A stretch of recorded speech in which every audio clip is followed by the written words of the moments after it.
যখন লোকনাথ বাবা তোমাদের মতন ছোট্টটি ছিলেন তখন উনি খুব দুষ্টু ছিলেন। আজকে সেই গল্প তোমাদের আমি বলবো। সন্ন্যাসীদের তো সংসারের মায়া থাকে না, কিন্তু সিদ্ধির নাম করে বাড়ি থেকে তো এখনো সবকিছুই আসছে। তাহলে আমরা মায়া কাটালাম কি করে গুরুদেব? আমার মাথাটা খেলা এসছে। দেখ না পূজা, তুই আমার দলে আয়। ঠিক আছে, ননি আমার দলে আয়। পদ্মা, তুই আমার দলে আয়। তো নাড়ু, তুই আমার দলে। সব মেয়েরাই আমার দলে চলে আয়। ঠিক আছে, সব ছেলেরা আমার দলে আয়। বাহ, কিছু দেখছি ছেলেদের একটা দল আর মেয়েদের একটা দল হয়ে গেল। শোন, খেলাটা হলো আমাদের দল থেকে একজনকে চোখ বেঁধে তোদের দলে পাঠানো হবে। এবার সে যদি তোদের দল থেকে একজনকে ধরে তার নাম বলে দিতে পারে তাহলে তার সাথে তার বিয়ে হবে, কিন্তু মিছিমিছি। ঠিক আছে, আমাদের দলের কাউকে চোখ বেঁধে তোদের দলে পাঠিয়ে দেব। তারপর সে যদি তোদের দলের কাউকে ধরে তার নাম বলতে পারে তাহলে তার সাথে তার বিয়ে হবে, কিন্তু মিছিমিছি। ঠিক আছে, দাঁড়া দাঁড়া, এই বস তো, তোদের দলে কেউ একজন আয় তো। এই পূজা, তুই যা। এই দেখবি না কিন্তু। আরে হারবি হারবি, এমনিতেও হারবি অমনিতেও। ঠিক আছে, দেখা যাবে। হ্যাঁ, এর উপর দিকে আবার পারবে না কথা। এই দেখার কোনো চেষ্টা করবি না। এবার নাম্বার হলো। অষ্টোত্তর শতনাম সমাপ্ত হইল। জয় বাবা লোকনাথ, সবে মিলে বলো।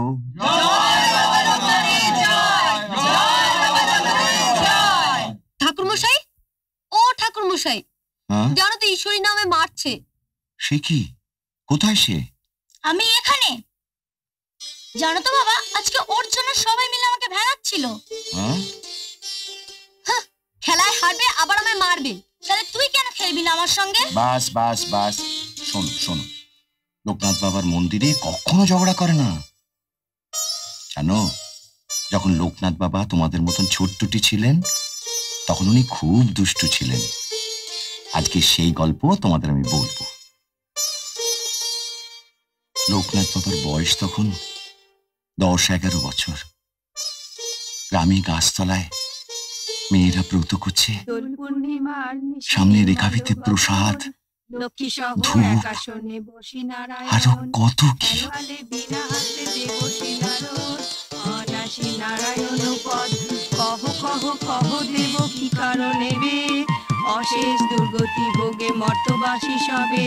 তোমাদের ব্রত অনুষ্ঠানে আমি সন্তুষ্ট হয়েছি। এ কি, আমাদের প্রসাদ খেয়ে নিচ্ছিস কেন? তোমাদের সব মনোবাঞ্ছা পূর্ণ হবে। আমাদের প্রসাদ খাচ্ছ কেন সব?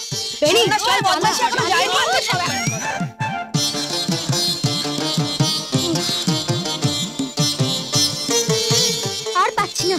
দেখ, এখানে খেলার সাথে কেউ নেই। ওই দেখ, সাধুগুলো ধ্যান করছে। চল ওদের সঙ্গে গিয়ে খেলি। আচ্ছা চল।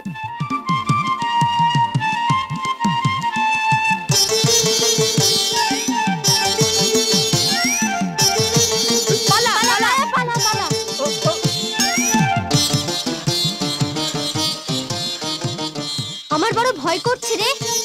ওরা যদি গুরুদেবকে নালিশ করে দেয়। নালিশ করবে? দাঁড়া দেখাচ্ছি, চল আমার সঙ্গে।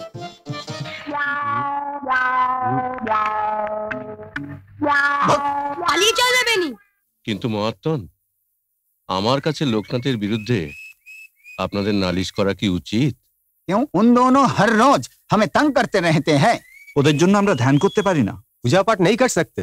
আপনিই তো ওদের নিয়ে এসেছেন। আপনাদের সকলের কথাই ঠিক, কিন্তু আমি তো ওদের আপনাদের কাছেই নিয়ে এসেছি। আপনারা ওদের শিখিয়ে পড়িয়ে নিজেদের মতো করে গড়ে নিন।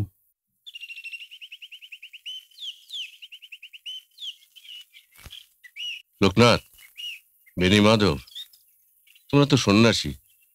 সন্ন্যাসী হয়ে সন্ন্যাসীদের কি বিরক্ত করা উচিত? আমরা কি সত্যি সন্ন্যাসী গুরুদেব? নিশ্চয়ই। কি করে হলাম গুরুদেব? সন্ন্যাসীদের তো সংসারের মায়া থাকে না, কিন্তু সিদ্ধির নাম করে বাড়ি থেকে তো এখনো সবকিছুই আসছে। তাহলে আমরা মায়া কাটালাম কি করে গুরুদেব?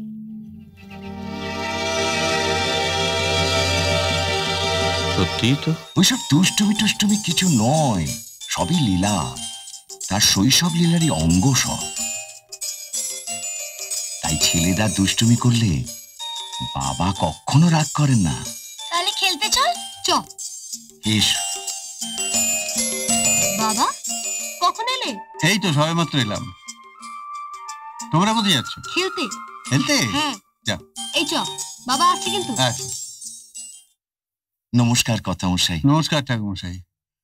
আমি আপনার সঙ্গে কথা বলার জন্যই বিশেষ করে শহর থেকে এলাম। বলুন কি কথা?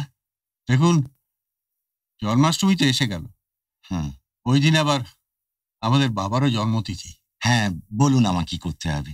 আমি ভাবছিলাম যে উৎসবের দিন দরিদ্র নারায়ণ সেবায় আমি আমার শামকে দিয়ে পরিবেশন করাবো।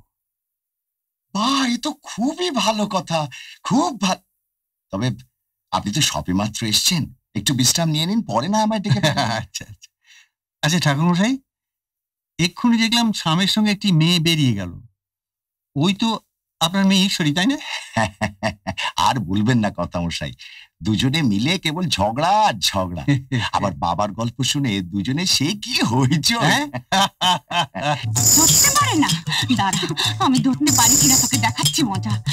হতচ্ছাড়ি, আর মাস আমার জ্বালিয়ে খেলে, হ্যাঁ এত বড় সাহস। ওরে বাবা দাঁড়া, আমার বয়স হচ্ছে নাকি, এত জোরে কি আমি ছুটতে পারি? মা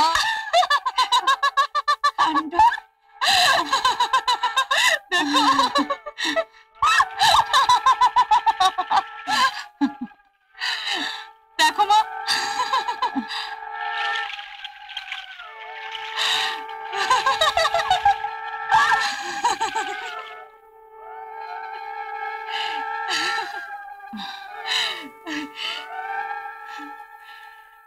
দেখো মা, শ্যাম কেমন নদীতে স্নান করে মাথায় কলসি নিয়ে যাচ্ছে। ও তো বাবা লোকনাথের অধিবাসের জন্য। আজ দত্তবাড়িতে বাবা লোকনাথের জন্মতিথির উৎসব, বিরাট আয়োজন।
এরকম আরো অনেক সিনেমা দেখতে হলে ডাউনলোড করুন ক্লিক অ্যাপ।